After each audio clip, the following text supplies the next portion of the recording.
নমস্কার। গল্পকথনের সকল শ্রোতা বন্ধুকে আরও একবার স্বাগত জানাই। বন্ধুরা কেমন আছেন? আশা করি ভালো আছেন, সুস্থ আছেন। আপনাদের কাছে আমার আজকের নিবেদন শীর্ষেন্দু মুখোপাধ্যায়ের লেখা গল্প ইদারায় গণ্ডগোল। গায়ে একটা মাত্র ভালো জলের ইদারা। জল যেমন পরিষ্কার তেমনই সুন্দর মিষ্টি স্বাদ, আর সেই জল খেলে লোহা পর্যন্ত হজম হয়ে যায়। লোহা হজম হওয়ার কথাটা কিন্তু গল্প নয়। রামু বাজিকর সেবার গোবিন্দপুরের হাটে বাজি দেখাচ্ছিল। সে জলজ্যান্ত পেরেক খেয়ে ফেলতো, আবার উগড়ে ফেলতো। আসলে কি আর খেত? ছোট ছোট পেরেক মুখে নিয়ে গেলার ভান করে জিভের তলায় কি গালে হাপিস করে রেখে দিত।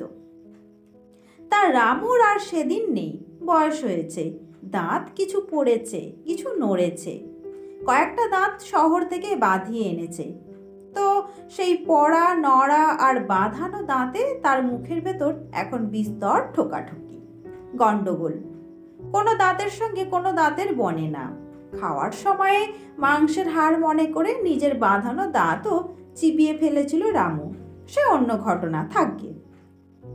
কিন্তু এই রকম গন্ডগোলে মুখ নিয়ে পেরেক খেতে গিয়ে ভারী মুশকিলে পড়ে গেল সেবার। পেরেক মুখে অভ্যাস মতো এক গ্লাস জল খেয়ে সে বক্তৃতা করছে। পেরেক তো পেরেক, ইচ্ছে করলে হাওড়ার ব্রিজও খেয়ে নিতে পারি। সেবার গিয়েছিলাম খাবো বলে, সরকার টের পেয়ে আমাকে ধরে জেলে পোড়ার উপক্রম, তাই পালিয়ে বাঁচি।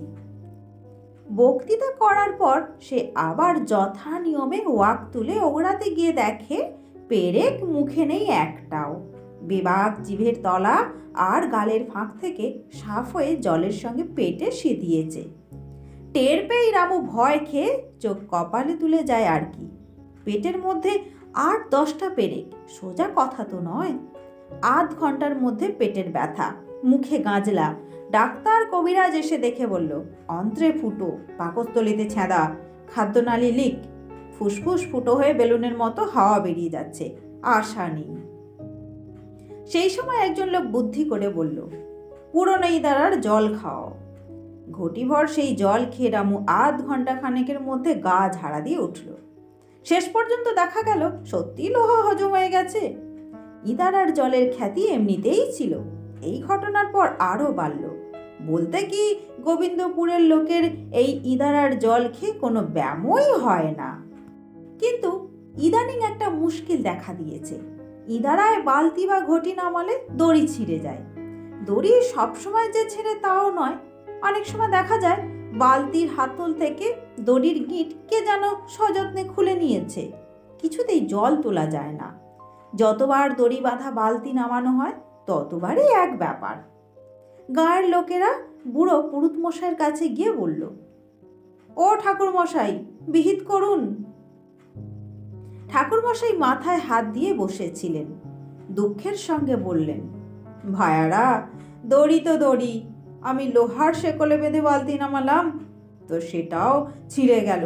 তার ওপর দেখি জলের মধ্যে সব হুলুস্থুল কাণ্ড হচ্ছে। দেখেছ কখনো ইদারার জলে সমুদ্রের মতো ঢেউ ওঠে? কাল সন্ধেবেলা দেখলাম নিজের চোখে। বলি, ও ইদারায় জল আর কারো খেয়ে কাজ নেই। প্রাসটা গ্রাম নিয়ে হরিহর রায়ের জমিদারি। রায়মশাই বড় ভালো মানুষ, ধর্মভীরু, নিরীহ, লোকের দুঃখ বোঝেন। গোবিন্দপুর গাঁয়ের লোকেরা তার দরবারে গিয়ে হাজির। রায়মশাই কাছারি ঘরে বসে আছেন, ফর্সা নাদুস নুদুস চেহারা। নায়বমশাই সামনে গিয়ে মাথা চুলকে বললেন, আগে গোবিন্দপুরের লোকেরা সব এসেছে দরবার করতে। রায়মশাই মানুষটা নিরীহ হলেও হাঁক ডাক বাঘের মতন। রেগে গেলে তার ধারে কাছে কেউ আসতে পারে না। গোবিন্দপুর গাঁয়ের লোকেদের ওপর তিনি মোটেই খুশি ছিলেন না। তার সেজ ছেলের বিয়ের সময় অন্যান্য গাঁয়ের প্রজারা যখন চাঁদা তুলে মোহর বা গয়না উপহার দিয়েছিল, তখন এই গোবিন্দপুরের নচ্ছার লোকেরা একটা দুধেল গাই দড়ি বেঁধে টানতে টানতে নিয়ে এসে একগাল হেসে নতুন বউয়ের হাতে সেই গরু বাঁধা দড়ির একটা প্রান্ত তুলে দিয়েছিল। সেই থেকে রায়মশায়ের রাগ। গরুটা যে খারাপ তা নয়, রায়মশাইয়ের গোয়ালে এখন সেইটাই সবচেয়ে ভালো গরু। দুবেলায় 7 সের দুধ দেয় রোজ। বটের আঠার মতো ঘন আর মিষ্টি সেই দুধেরও তুলনা হয় না। কিন্তু বিয়ের আসরে গরু এনে হাজির করায় চারদিকে সে কি ছিচিক্কার। আজও সেই কথা ভাবলে রায়মশাই লজ্জায় অধোবদন হন, আবার রাগে রক্তবর্ণ হয়ে যান। সেই গোবিন্দপুরের লোকেরা দরবার করতে এসেছে শুনে রায়মশাই রাগে হুঙ্কার ছেড়ে বলে ওঠেন, কি চায় ওরা? সেই হুঙ্কারে নায়েবমশাই 3 হাত পিছিয়ে গেলেন। প্রজারা আঁতকে উঠে ঘামতে লাগলো। স্বয়ং রায়মশাইয়ের নিজের কোমরের কষি পর্যন্ত আলগা হয়ে গেল। গোবিন্দপুরের মাতব্বর লোক হলেন পুরুত চক্রবর্তী মশাই। তার গালে সবসময় আস্ত একটা হত্যুকি থাকে, আজও ছিল। কিন্তু জমিদার মশাইয়ের হুঙ্কার শুনে একটু ভিড়মি খেয়ে ঢোক গিলে সামলে ওঠার পর হঠাৎ টের পেলেন মুখে হত্যুকিটা নেই। বুঝতে পারলেন চমকানোর সময়ে সেটা গলায় চলে গিয়েছিল, ঢোক গেলার সময় গিলে ফেলেছেন। আস্ত হত্যুকিটা পেটে গিয়ে হজম হবে কিনা কে জানে। একটা সময় ছিল পেটে জাহাজ ঢুকে গেলেও চিন্তা ছিল না। গায়ে ফিরে পুরনো ইদারার 1 ঘটি জল ঢকঢক করে গিলে ফেললেই জাহাজ ঝাঁঝরা। বামন ভোজনের নেমন্তন্নে গিয়ে সেবার সোনার গায়ে 2 বালতি মাছের মুড়ো দিয়ে রাঁধা ভাজা সোনামুগের ডাল খেয়েছিলেন। আরেকবার সতী পিসির শ্রাদ্ধপ্রাশনে 1.5 খানা পাঁঠার মাংস। জমিদার মশাইয়ের সেজ ছেলের বিয়েতে 80 টুকরো পোনা মাছ, 2 হাঁড়ি দই আর 2 সের রসগোল্লা। গোবিন্দপুরের লোকেরা এমনিতেই খাইয়ে, তারা যেখানে যায় সেখানকার সব কিছু খেয়ে প্রায় দুর্ভিক্ষ বাঁধিয়ে দিয়ে আসে। সেই গোবিন্দপুরের ভোজনপ্রিয় লোকদের মধ্যে চক্রবর্তী মশাই হলেন চ্যাম্পিয়ন। তবে এসব খাওয়া দাওয়ার পিছনে আছে পুরনো ইদারার স্বাস্থ্যকর জল। খেয়ে এসে জল খাও, পেট খিদে ডাকাডাকি করতে থাকবে। সেই ইদারা নিয়েই বখেরা। চক্রবর্তী মশাই হত্যুকি গিলে ফেলে ভারী দুশ্চিন্তায় পড়ে গেলেন। হত্যুকি এমনিতে বড় ভালো জিনিস, কিন্তু আস্ত হত্যুকি কি পেটে গেলে হজম হবে কিনা সেইটাই প্রশ্ন। পুরনো ইদারার জল পাওয়া গেলে হত্যুকি নিয়ে চিন্তা করার প্রশ্নই ছিল না। চক্রবর্তী মশাই করজোরে দাঁড়িয়ে বললেন, রাজামশাই, আমাদের গোবিন্দপুর গাঁয়ের পুরনো ইদারার জল বড় বিখ্যাত। এতকাল সেই জল খেয়ে কোনো রোগবালাই আমরা গাঁয়ে ঢুকতে দিইনি। কিন্তু বড়ই দুঃখের কথা, ইদারার জল আর আমরা তুলতে পারছি না। রায়মশাই একটু শ্লেষের হাসি হেসে বললেন, হবে না, পাপের প্রায়শ্চিত্ত। আমার ছেলের বিয়েতে যে বড় গরু দিয়ে আমাকে অপমান করেছিলে। চক্রবর্তী মশাই জিভ কেটে বললেন, ছি ছি, আপনাকে অপমান রাজামশাই? সেরকম চিন্তা আমাদের মরণকালেও হবে না। তাছাড়া ব্রাহ্মণকে গোদান করলে পাপ হয় বলে কোনো শাস্তি নেই। গোদান মহাপুণ্য কর্ম। রায়মশাইয়ের নতুন সভাপণ্ডিত কেশব ভট্টাচার্য মাথা নেড়ে বললেন, কুট প্রশ্ন, কিন্তু কথাটা আপাতগ্রাহ্য। রায়মশাই একটু নরম হয়ে বললেন, ইদারার কথা আমি শুনেছি। সেবার গোবিন্দপুর থেকে পুরনো ইদারার জল আনিয়ে আমাকে খাওয়ানো হয়, খুব উপকার পেয়েছিলাম। তা সেই ইদারা কি শুকিয়ে গেছে নাকি? চক্রবর্তী মশাই ট্যাগ থেকে আর একটা হত্যুকি বের করে লুকিয়ে মুখে ফেলে বললেন, আগে না, তাতে এখনো কাকচক্ষু জল টলমল করছে। কিন্তু সে জল হাতের কাছে থেকেও আমাদের নাগালের বাইরে। দড়ি বেঁধে ঘটি বালতি যাই নামানো যায়, তার ওঠানো যায় না। দড়ি কে যেন কেটে নেয়, ছিঁড়ে দেয়, লোহার শিকলও কেটে দিয়েছে। রক্তচক্ষে রায়মশাই হুঙ্কার দিলেন, কার এত সাহস? এবার হুঙ্কার শুনে গোবিন্দপুরের লোকেরা খুশি হলো, নড়ে চড়ে বসলো। মাথার ওপর জমিদার বাহাদুর থাকতে ইদারার জল বেহাত হবে, এ কেমন কথা? ঠাকুরমশাই বললেন, আগে মানুষের কাজ নয়, এত বুকের পাটা কারও নেই। গোবিন্দপুরের লেঠেলদের কে না চেনে? গোদের ওপর বিস্ফোরার মতো মাথার ওপর আপনিও রয়েছেন। লেঠেলদের এলেমে না কুলোলে আপনি শাসন করবেন, কিন্তু এ কাজ যারা করছেন তারা মানুষ নন, অশরীরী। গোদের ওপর বিস্ফোরার উপমা শুনে একটু রেগে উঠতে যাচ্ছিলেন, কিন্তু অশরীরীর কথা শুনে মুহূর্তের মধ্যে কানে হাত চাপা দিয়ে ডুকরে উঠলেন রায়মশাই। ওরে বলিস না, বলিস না। সবাই তাজ্জব। নায়েব মশাই রোষ কষায়িত লোচনে গোবিন্দপুরের প্রজাদের দিকে চেয়ে বললেন, মুখ সামলে কথা বলো। চক্রবর্তী মশাই ভয়ের চোটে দ্বিতীয় হত্যকিটাও গিলে ফেলতে ফেলতে অতি কষ্টে সামাল দিলেন। রায়মশাইয়ের বড় ভূতের ভয়, পারতপক্ষে তিনি ওনা মুখেও আনেন না, শোনেনও না, কিন্তু কৌতূহলেরও তো শেষ নেই। খানিকক্ষণ কান হাতে চেপে রেখে খুব আস্তে একটুখানি চাপা খুলে বললেন, কি যেন বলছিলি? চক্রবর্তী মশাই উৎসাহ পেয়ে বলেন, আগে সে এক অশরীরী কাণ্ড, ভূ। বলিস না, বলিস না, খবরদার বলছি, বলবি না। রায়বাবু আবার কানে হাত চাপা দেন। চক্রবর্তী মশাই বোকার মতো চারদিকে চান। সবাই এ ওর মুখ চাওয়াচাই করে। নায়েব মশাই চপ বলে একটা প্রচণ্ড ধমক মারেন।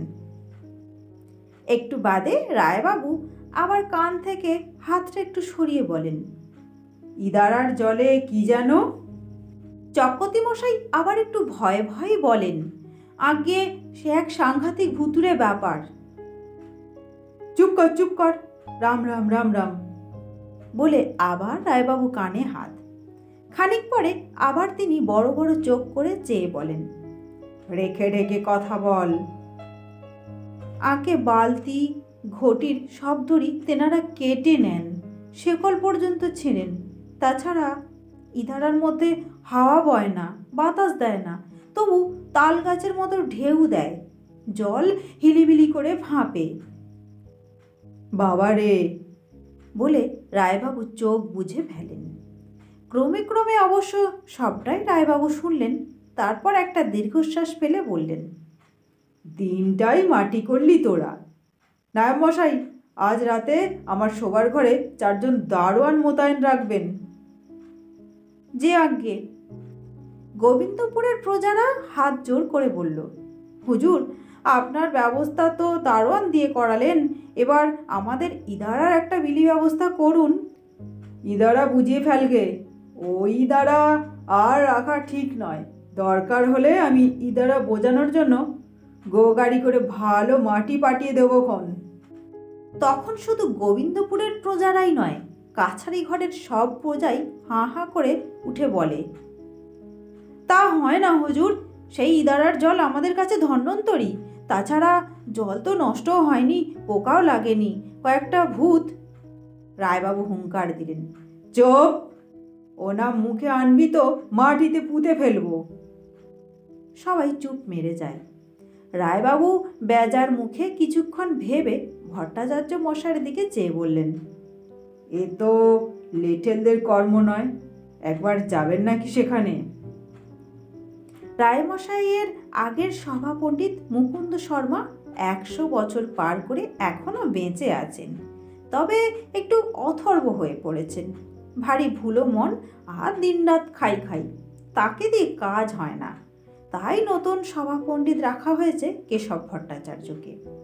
কেশব এই অঞ্চলের লোক নন, কাশী থেকে রায়মশাই তাকে আনিয়েছেন। তার ক্ষমতা বা পাণ্ডিত্য কতদূর তার পরীক্ষা এখনো হয়নি, তবে লোকটিকে দেখলে শ্রদ্ধা হয়। চেহারাখানা বিশাল তো বটেই, গায়ের বর্ণ উজ্জ্বল, তা সেও বেশি কথা নয়। তবে মুখের দিকে চাইলে বোঝা যায় চেহারার চেয়েও বেশি কিছু এর আছে, সেটা হলো চরিত্র। জমিদারের কথা শুনে কেশব একটু হাসলেন। পরদিন সকালেই গাড়ি চেপে কেশব রওনা হয়ে গেলেন গোবিন্দপুর। পিছনে পায়ে হেঁটে গোবিন্দপুরের 102 লোক। দুপুর পেরিয়ে গায়ে ঢুকে কেশব মোড়লের বাড়িতে একটু বিশ্রাম করে ইদারার দিকে রওনা হলেন। সঙ্গে গোবিন্দপুর আর আশপাশের গায়ের হাজার হাজার লোক। ভারী সুন্দর একটা জায়গায় ইদারাটি খোঁড়া হয়েছিল। চারদিকে কলকে ফুল আর ঝুমকো জবার কুঞ্জবন। একটা বিশাল পিপুল গাছ ছায়া দিচ্ছে। ইদারার চারধারে বড় বড় ঘাসের বন। পাখি ডাকছে, প্রজাপতি উড়ছে। কেশব আস্তে আস্তে ইদারার ধারে এসে দাঁড়ালেন, মুখখানা গম্ভীর। সামান্য ঝুঁকে জলের দিকে চাইলেন। সত্যি কাকচক্ষু জল টলটল করছে। কেশব আস্তে করে বললেন, কে আছিস? উঠে আয়, নইলে থুতু ফেলবো। এই কথায় কি হলো কে জানে। ইদারার মধ্যে হঠাৎ হুলস্থুল পড়ে গেল। প্রকাণ্ড প্রকাণ্ড ঢেউ দিয়ে জল ইদারার কানা পর্যন্ত উঠে আসতে লাগলো। সেই সঙ্গে বোঁ বোঁ বাতাসের শব্দ। লোকজন এই কাণ্ড দেখে দৌড়ে পালাচ্ছে। শুধু চক্রবর্তী মশাই ভয়ে কাঁপতে কাঁপতেও একটু দূরে দাঁড়িয়ে আছেন। থুতু ফেলবেন না, থুতু ফেলবেন না। বলতে বলতে ইদারা থেকে শয়ে শয়ে ভূত বেরোতে থাকে। চেহারা দেখে ভয় পাওয়ার কিছু নেই। রোগা লিগলিকে কালো কালো সব চেহারা, তাও রক্ত মাংসের নয়, ধোঁয়াটে জিনিস দিয়ে তৈরি। সবকটার গা ভিজে সপ সপ করছে, চুল বেয়ে জল পড়ছে। কেশব তাদের দিকে চেয়ে গম্ভীর হয়ে বললেন, ঢুকেছিলি কেন এখানে? আগে ভূতের সংখ্যা বড্ডই কমে যাচ্ছে যে। এই দাঁড়া জল খেয়ে এ তল্লাটের লোকের রোগ বালাই নেই। 100-150 বছর হেসে খেলে বাঁচে না বলে ভূত হয় কেমন করে? তাই ভাবলুম ইনারাটা দখল করে থাকি। বলে ভূতেরা মাথা চুলকোয়। কেশব বললেন, অতি কূট প্রশ্ন, কিন্তু কথাটা আপাত গ্রাহ্য। ভূতেরা আশকারা পেয়ে বলে, ওই যে চক্রবর্তী মশাই দাঁড়িয়ে রয়েছেন, ওরই বয়স 120 বছর। বিশ্বাস না হয় জিজ্ঞেস করুন ওকে। কেশব অবাক চোখে চক্রবর্তীর দিকে তাকিয়ে বলেন, বলে কি এরা মশাই, সত্যি নাকি? এক হাতে ধরা পইতে, অন্য হাতের আঙুলে গায়ত্রী জপ করে ধরে রেখে চক্রবর্তী আমতা আমতা করে বলেন, ঠিক স্মরণ নেই। কূট প্রশ্ন, কিন্তু আপাত গ্রাহ্য, কেশব বললেন। ঠিক এই সময়ে চক্রবর্তীর মাথায়ও ভারী কূট একটা কথা এলো। তিনি ফস করে বললেন, ভূতেরা কি মরে? কেশব চিন্তিতভাবে বললেন, সেটাও কূট প্রশ্ন। চক্রবর্তী সঙ্গে সঙ্গে বললেন, কিন্তু আপাত গ্রাহ্য। ভূত যদি নাই মরে তবে সেটাও ভালো দেখায় না। স্বয়ং মাইকেল বলে গেছেন, জন্মিলে মরিতে হবে, অমরকে কোথা কবে। ভূতেরা কাউ মাউ করে বলে উঠল, তা সে আমরা কি করব? আমাদের হার্ট ফেল হয় না, ম্যালেরিয়া, ওলা ওঠা, সান্নিপাতিক, সন্ন্যাস রোগ হয় না, তাহলে মরবো কিসে? দোষটা কি আমাদের? চক্রবর্তী সাহসে ভর করে বলেন, তাহলে দোষ তো আমাদেরও নয় বাবা সকল। কেশব বললেন, অতি কূট প্রশ্ন। চক্রবর্তী বলে উঠলেন, কিন্তু আপাত গ্রাহ্য। সপাচেক ছন্নছাড়া বিদঘুটে ভেজা ভূত চারদিকে দাঁড়িয়ে খুব উৎকণ্ঠার সঙ্গে কেশবের দিকে তাকিয়ে আছে। কি রায় দেন কেশব? একটা বুড়ো ভূত কেঁদে বলল, ঠাকুর মশাই, জলে ভেজানো ভাত যেমন পান্তা ভাত, তেমনি দিন রাত জলের মধ্যে থেকে আমরা পান্তভূত হয়ে গেছি। ভূতের সংখ্যা বাড়ানোর জন্য এত কষ্ট করলুম, সে কষ্ট বৃথা যেতে দেবেন না। এও অতি কূট প্রশ্ন, কেশব বললেন। চক্রবর্তী মশাই এবার আর আপাত গ্রাহ্য বললেন না, সাহসে ভর করে বললেন, তাহলে ভূতেরও মৃত্যুর নিদান থাকা চাই। না যদি হয় তবে আমি ওই দ্বারার মধ্যে থুতু ফেলব। আর তারই বা কি দরকার? এক্ষুনি আমি এইসব ভূত বাবা সকলের গায়েই থুতু ফেলছি। চক্রবর্তী মশাই বুঝে গেছেন থুতুকে ভূতেদের ভারী ভয়। বলার সঙ্গে সঙ্গে ভূতেরা আঁতকে উঠে 10 হাত পিছিয়ে চেঁচাতে থাকে, থুতু ফেলবেন না, থুতু দেবেন না। কেশব চক্রবর্তী মশাইকে এক হাতে ঠেকিয়ে রেখে ভূতেদের দিকে ফিরে বললেন, চক্রবর্তী মশাই যে কূট প্রশ্ন তুলেছেন তা আপাতগ্রাহ্য বটে, আবার তোমাদের কথাও ফেলনা নয়, কিন্তু যুক্তি প্রয়োগ করলে দেখা যায় যে ভূত কখনো মরে না। সুতরাং ভূত খরচ হয় না, কেবল জমা হয়। অন্যদিকে মানুষ 200 বছর বাঁচলেও একদিন মরে, সুতরাং মানুষ খরচ হয়। তাই তোমাদের যুক্তি টেকে না। ভূতেরা কাউ মাউ করে বলতে থাকে। আগে অনেক কষ্ট করেছি। কেশব দৃঢ় স্বরে বলেন, তা হয় না। ঘটি বাটি যা সব কুয়োর জলে ডুবেছে সমস্ত তুলে দাও, তারপর ইদারা ছাড়ো, নইলে চক্রবর্তী মশাই আর আমি দুজনে মিলে থু। আর বলতে হলো না। ঝপঝপ ভূতেরা ইদারায় লাফিয়ে নেমে ঠনাঠন ঘটি বালতি তুলতে লাগলো। মুহূর্তের মধ্যে ঘটি বালতির পাহাড় জমে গেল ইদারার চারপাশে। পুরনো ইদারায় এরপর ভূতের আস্তানা রইল না। ভেজা ভূতেরা গোবিন্দপুরের মাঠে রোদে পড়ে থেকে থেকে কদিন ধরে গায়ের জল শুকিয়ে নিল। শুকিয়ে আরও চিমড়ে মেরে গেল। এত রোগা হয়ে গেল তারা যে গায়ের ছেলেপুলেরাও আর তাদের দেখে ভয় পেত না। আপনারা শুনছিলেন শীর্ষেন্দু মুখোপাধ্যায়ের লেখা গল্প ইদারায় গণ্ডগোল। গল্প পাঠ কেমন লাগলো কমেন্টস করে জানাতে ভুলবেন না। আর যদি ভালো লাগে তো ভিডিওতে একটা লাইক দেবেন। সকলে ভালো থাকবেন। ধন্যবাদ।